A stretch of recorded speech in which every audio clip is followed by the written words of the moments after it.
বোনের পর স্মৃতি হয়ে গেল ভাই নাফিও। উত্তরায় মাইলস্টোন স্কুলে বিমান বাহিনীর যুদ্ধ বিমান বিধ্বস্তের ঘটনায় বোন নাজিয়ার পর মৃত্যু হয়েছে তার ভাই নাফির। সে উত্তরা মাইলস্টোন স্কুল অ্যান্ড কলেজের প্রথম শ্রেণীর শিক্ষার্থী ছিল।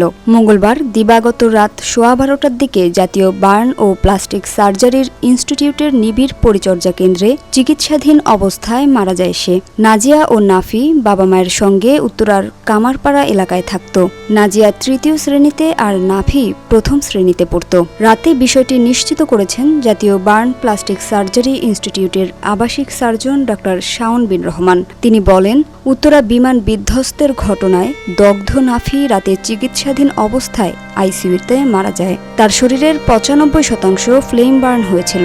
এর আগে গতকাল রাত 3টার দিকে তার বোন নাজিয়া মারা যায়। তার শরীরের 90% বার্ন হয়েছিল। এই ঘটনায় এখনো পর্যন্ত আমাদের এখানে 11 জন শিক্ষক মারা গেল। এছাড়া ঢাকা মেডিকেল বার্নে এক শিক্ষার্থীর মৃত্যু হয়।